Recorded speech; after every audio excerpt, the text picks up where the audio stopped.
Hi friends, ఈ design చాలా మంది అడుగుతున్నారు. లాంగ్ వీడియో పెట్టండి కటింగ్ అండ్ స్టిచ్చింగ్ అనేసి. సో అందుకని వీడియో చేస్తున్నా. సో ఫ్రెండ్స్, ఫస్ట్ అయితే మనం స్లీవ్స్ ఎట్లా కట్ చేసుకుంటామో అట్లనైతే స్లీవ్స్ కట్ చేసుకోవాలి. అండ్ కింద స్కాలప్ డిజైన్కి ఇంకొక లేయర్ వచ్చింది కదా, దానికోసం కూడా నేను ఒక 2 pair of lining clothes plus 2 pair of sorry cloth తీసుకొని పక్కన పెట్టుకున్నా. ఇప్పుడు ఈ మార్కింగ్ అయితే చూసేయండి. మనం స్టిఫ్ ఉంటుంది కదా buckram paper, so fusing paper అని కూడా అంటారు. ఈ పేపర్ తీసుకొని 4 మడతల్లాగా ఇట్లా వేసుకున్నా.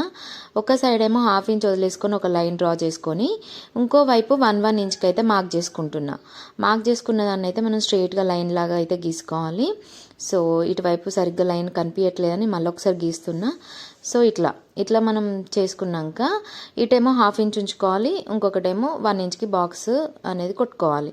సో ఇది అయినాక మిడిల్ ఆఫ్ ద బక్రంకి స్టిఫ్కి మనం మిడిల్ పార్ట్ చూసుకొని ఫస్ట్ అయితే ఒకటి మార్క్ చేసుకోవాలి.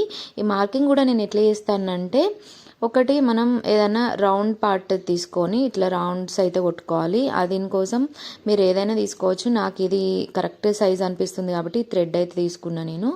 సో మిడిల్ దాని పక్కన ఎన్ని రావాలో అన్ని అయితే డ్రా చేసుకోండి. నేను ఇటువైపు ఒక 3 అటువైపు ఒక 3 అయితే తీసుకున్నా. స్మాల్ సైజ్ బ్లౌజ్ అన్నమాట. సో అందుకని నేనైతే ఇట్లా తీసుకున్నా. నేను ఇట్లా మనకు ఒక ఇటు 3 అటు 3 మధ్యలో ఒకటి 7 స్కాలప్స్ అయితే సరిపోతాయి స్లీవ్కి. సో అందుకని నేను ఇట్లా తీసుకున్నా. ఈ 4 పార్ట్స్ అయితే మనం 4 హ్యాండ్స్ కాదు, 2 హ్యాండ్స్కి మనకి 4 పడతాయి, ఒక హ్యాండ్కి 2 అయితే పడతాయి స్కాలప్ స్టిఫ్ పేపర్స్ అయితే.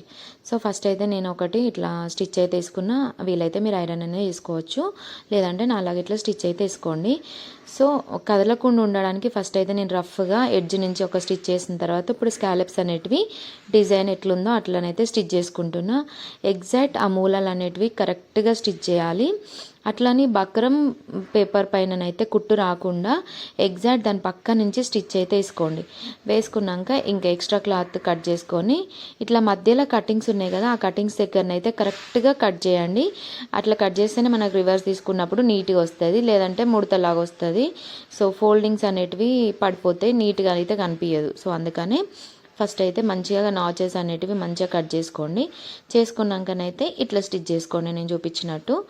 సో ఇటు రఫ్ ఎడ్జెస్ కనబడకుండా ఉండడానికి నేను మళ్ళీ ఒకటి ఇట్లా క్లాత్ని ఫోల్డ్ చేసి అయితే తీసుకున్నా. ఇది ఒకటి ప్రిపేర్ చేసుకొని పక్కకు పెట్టుకోవాలి.